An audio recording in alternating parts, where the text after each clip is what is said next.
Assalamualaikum, welcome back to my YouTube channel.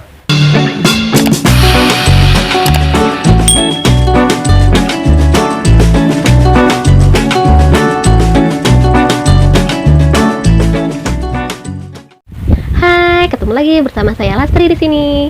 Baiklah, kali ini saya akan menceritakan pengalaman ataupun kejadian saya hamil, tapi saya mengeluarkan flek di trimester kedua.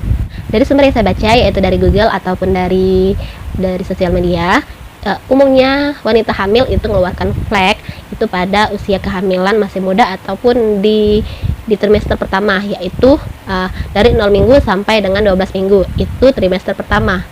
Karena flek tersebut merupakan tandanya implantasi janin pada rahim.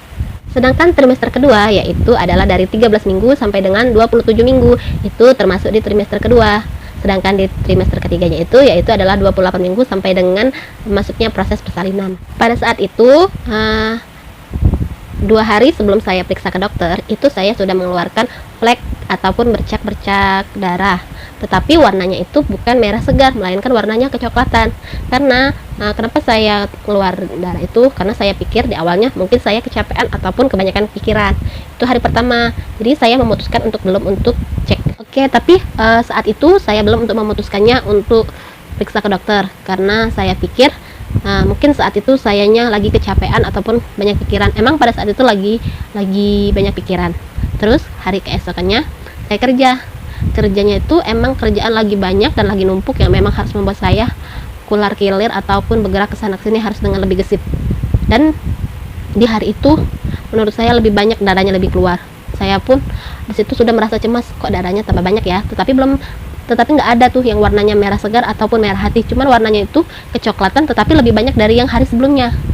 Terus hari keesokannya, tetapi hari sebelumnya itu di hari kedua saya udah cerita tuh sama suami, tapi suami bilang ajak mau periksa, tapi saya katakan nanti saja. Hari keesokannya tuh di hari ketiga itu sesudah zuhur tuh saya periksa lagi, darahnya tuh masih keluar, masih lumayan banyak, tetapi warnanya masih tidak merah, masih tetap coklat-coklat.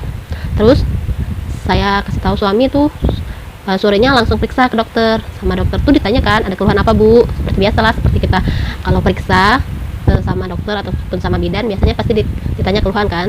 Saya bilang lah keluhan saya, dokter saya tuh keluar flek, tapi fleknya tuh warna coklat. Terus tuh juga nggak ada yang keluar yang bergumpal-gumpal tuh, enggak, cuman keluarnya tuh kayak bercak-bercak kayak gitu, kayak setetes 2 tetes. Cuman kalau tetesannya tuh bukannya sedikit, tapi yang bulatnya yang agak besar kayak gitu kan. Terus tuh juga perut saya kadang tuh kenceng-kenceng. Waktu diperiksa sama dokter, ini anaknya kontraksi bu, kata dokter tuh. Terus itu saya tuh, kok kontraksi ya, belum saatnya anaknya tuh untuk kontraksi.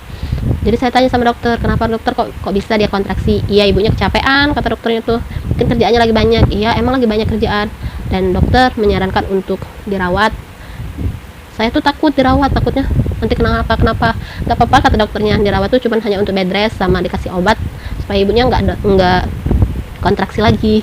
Tapi karena saya masih takut, saya tuh minta sama dokternya tuh, dokter pakai obat aja dulu, pakai obat, tapi saya janji untuk bed rest, nggak ada kegiatan yang cuman nggak ada kegiatan yang cuman hanya di rumah aja.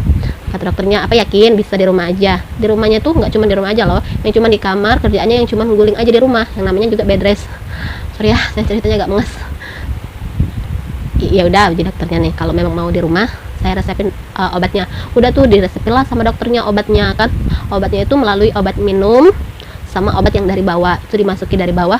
Itu konsumsinya itu sehari sekali. Itu mau tidur, obatnya yang obat minum mau tidur, dan obat dari bawah itu mau tidur juga. Itu obat mau tidur semua.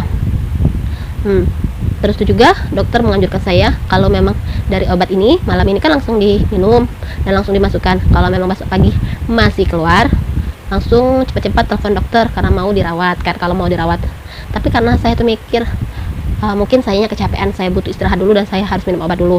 Jadi saya pulang lah sama suami, udah itu pulang beli obat, ceritain lah sama keluarga juga semuanya udah kayak panik ya, namanya juga saya kan anak pertama, maksudnya tuh anaknya saya tuh anak yang pertama kan, jadinya takut. Mana juga di situ saya tuh seneng karena anak saya laki-laki. Terus pulang ke rumah, obatnya dikonsumsi, sudah dikonsumsi. Besok paginya saya lihat darah tuh emang nggak keluar. Sudah saya pikir, oh mungkin memang sayanya kecapean. Sudah, jadi sehari itu kan memang disuruh dokter itu tuh untuk bed rest bener, yang enggak melakukan kegiatan apa-apa, yang makan aja di tempat tidur kayak gitu kan. Ya saya tuh menganggapnya mungkin cuman makan kok, ambil sendiri aja lah, nggak usah minta ambilan orang, manja banget mikir kayak itu. Jadi makan masih ambil sendiri, ke kamar mandi masih kayak gitu kan. Nggak taunya siangnya masih keluar darahnya. Aduh, keluar kan, ganti lagi celana dalamnya. Sorenya itu masih keluar. Jadi saya cerita lagi sama suami kan, darahnya masih keluar, ini gimana. Ya udah, kata suami itu obatnya masuk lagi, satu lagi nanti malam. Kalau memang masih, kita paginya kita telepon dokter kayak mana aja. Waktu paginya itu, keesokan harinya itu pagi bangun tidur, darahnya keluar sedikit sebulatan. Sudah, kata suami, ayo kita berangkat aja lah ke rumah sakit, telepon aja dokter. Sudah, telepon dokter, dan dokter itu menganjurkan langsung nemuin dokter beliau di rumah sakit, salah satu rumah sakit di Palembang ini kan, karena beliau juga saat itu sedang dinas. Udah mau siap-siap itu, udah mandi, udah beres, tinggal berangkat ke kamar mandi lah dulu. Waktu lihat di kamar mandi, darah ngefleknya itu tambah banyak dan kayak keluar.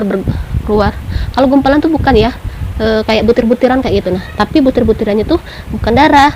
Saya merasanya kalau butir-butiran itu tuh obat yang semalam saya masukin, tapi itu keluar lagi.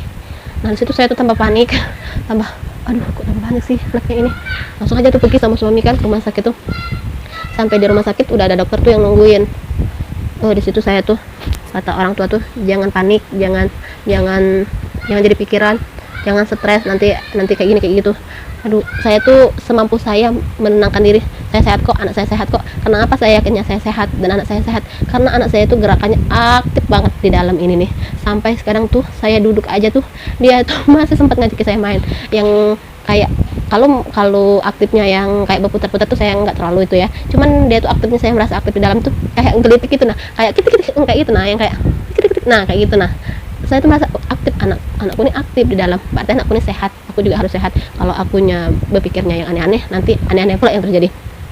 Jadi sudah, sampailah di rumah sakit langsung ketemu dokter, langsung kan ikuti prosedur sekarang ya. Kalau prosedur sekarang kan masuk rumah sakit mau dirawat itu harus rapid test dulu, suami istri. Jadi saya dan suami itu dirapid semua dua-duanya, dan nunggu hasilnya tuh lama. Perawatnya bilang 3 jam itu tunggu dulu hasilnya. Kalau memang hasilnya positif corona, ibu bed restnya di rumah aja. Tapi kalau negatif, kita rawat. Sempat takut juga sih, karena sebelumnya saya tuh pilek dan tapi alhamdulillah hasilnya keluar negatif semua, suami istri. Setelah hasilnya keluar, langsunglah saya dirawat. Yang infus, yang ambil darah itu saya tidak pernah yang namanya diinfus ataupun diambil darah ataupun dicucuk jarum, itu rasanya sakit bener, sakit bener. Sampai 5 kali saya disuntik tuh, sampai dimasukin jarum tuh 5 kali, kanan kiri ambil darah, terus tuh infus itu 3 kali saya ditusuk.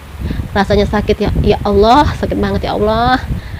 Setelah itu saya kan dirawat cuma 3 hari itu aja. Rasa saya lama banget di rumah sakit. Mana pula saya itu tuh kemarin tuh ada obat yang diberi susternya, sedangkan itu ada infusan yang masuk tuh, infusan yang masuk. Terus tuh nggak tahu kenapa langsung jantung saya tuh berdebarnya tuh lebih kencang, sampai saya tuh gelisah banget.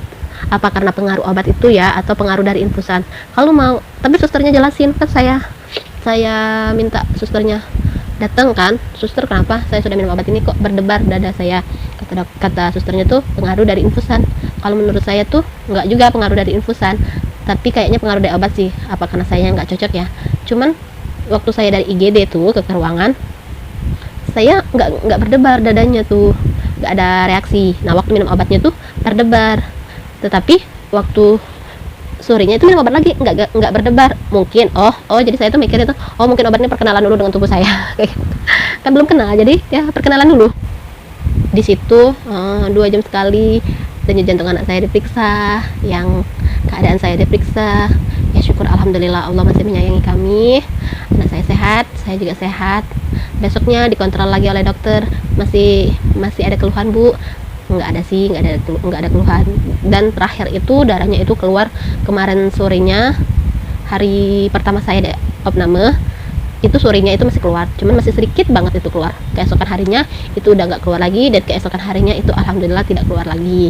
Tapi masih dianjurin dokter untuk kontrol itu rutin tiap bulan, dan jika ada keluhan itu cepatlah konsultasi ke dokter.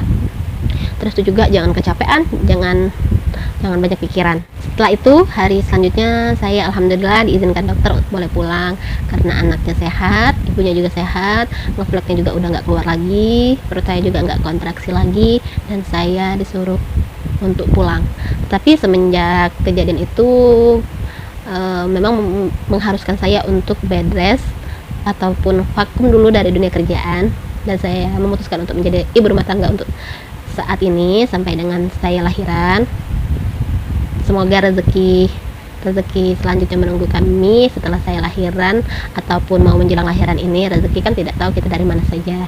Doakan kami ya supaya kami sehat selalu, anak saya sehat dan suami saya sehat. Jadi untuk ibu-ibu muda di luar sana ataupun para ibu-ibu di luar sana, kalau mengalami hal yang serupa dengan saya ataupun mengalami kejadian yang lain, jika memang harus untuk menganjurkan untuk periksa ke tenaga kesehatan, baik itu bidan, dokter ataupun yang lainnya, segeralah untuk periksakan diri. Apalagi kalau yang kejadiannya sama kayak saya, fleknya itu sedikit baik sedikit maupun banyak, itu alangkah lebih baiknya untuk dikonsultasikan ke dokter.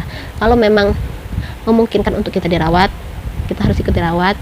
Tapi kalau memang kata dokter nggak apa-apa, nggak masalah, cukup istirahat di rumah dan minum obat, ya alhamdulillah. Jangan anggap sepele dengan hal flek pada kehamilan. Itu jangan juga dianggap terlalu serius. Kenapa? Flek itu tuh ada dua hal ya. Ada yang masih dalam tergolong aman, dan ada yang udah memang harus untuk kita membutuhkan perawatan.